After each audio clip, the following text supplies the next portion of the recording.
This is a Mage perspective on the Thorim fight in Ulduar.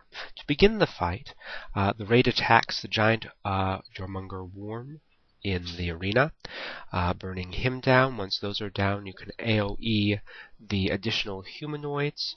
One of them will remain standing. He's the tank of that group and will be burned down single target thereafter. Feel free to use your cooldowns on this just to get it over with quickly and to make sure that they have plenty of time to come up as many times as possible over the course of the rest of the fight. Once all of these adds are down, the group will split into two. This 10-man demonstration will focus on the arena. I hope to post another video soon, 25-man, which will focus on the gauntlet. But one team will stay here in the arena and deal with the adds while the other team works their way through the gate at the side. They have 5 minutes to make it through the gauntlet and reach Thorim, which begins the actual boss portion of the fight. At this point in time, it's a good time to evoke before the adds start coming, so you have a nice full bar.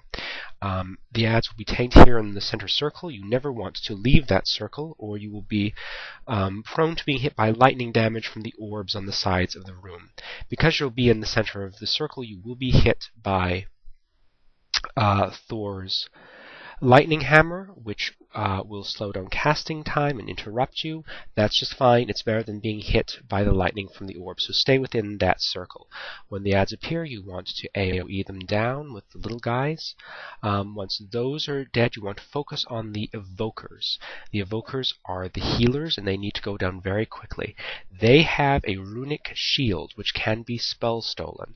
You want to spell steal it immediately as soon as you see it, because it will hugely aid your defenses, and if you don't spell steal it, it's nearly impossible to take the evokers down, and they'll heal everyone else. So those are your major responsibilities on this portion. You want to AoE when there are multiple adds in the circle. You want to take down the evokers, making sure that you always spell steal their shield and that they go down quickly. Everyone out here basically needs to stay alive through these wave after waves of adds so that they are ready to join the fight when the gauntlet team makes it to Thorim. It's best to have a pally tank picking these up clearly. You always want to wait until you see the consecrate before you start doing AoE, because the hits from all those different mobs will hurt you.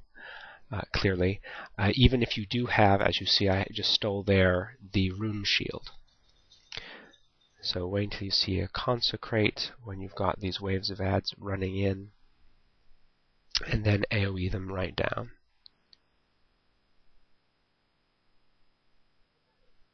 You can use your cooldowns on this because, of course, the faster they go down, the better. But the most important thing is to always keep your eyes out for the evokers, who are the shorter stone dwarves, and make sure that as soon as they cast that rune shield, you're spell stealing it off of them. And that shield will absorb about 120,000 spell damage, and it will also slow physical damage against you by 50%. So it's well worth having, and also importantly to make sure that the evokers don't have it, so that they go down quickly.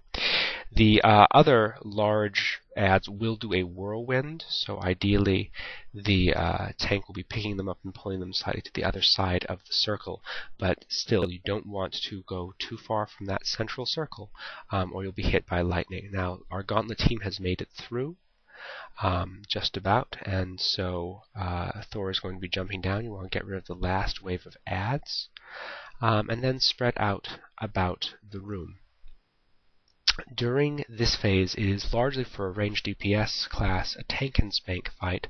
The one thing that you'll want to be aware of is he does do chain lightning, which requires you to be spread out, and there will be those lightning streams you see on the floor that will kill you if you stand in them. Ravel, our druid, nearly died there but managed to get out of it just in time. So you want to get out of those streams when you see them, stay spread out throughout the room, and then it is largely tank and spank from here on out. Feel free at this point in time to go into your highest DPS rotation, going from anywhere from 4 to 6 arcane blasts to get your DPS buff up there, and then either an arcane barrage or a missile barrage if it's up. Again, having over 3 casts of arcane blast does vastly increase the mana cost, about 8 times increases the mana cost of arcane blast, so you can't chain cast it too long. But as soon as you cast missile barrage or arcane barrage to reset those stacks, suddenly you're back to having no damage multipliers on those arcane blasts, and your damage goes down very significantly. So as long as your mana can handle it, it's usually best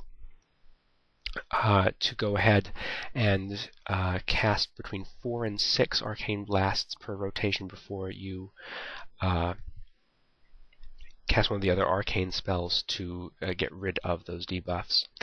You saw I just evoked there because my mana was low and my mana gems were on cooldown. Again, it's a double-edged sword. If you're casting arcane blast too frequently without resetting the debuff using missile barrage or arcane barrage, you'll eat up all of your mana, and then you'll have to evoke more frequently, which cuts into your DPS time and gets rid of all the bonus damage that you would have created by using arcane blast more frequently. So you have to find a balance, but in this particular instance, seeing that he was fairly low on health, it makes sense to go ahead and channel that, and now he's down.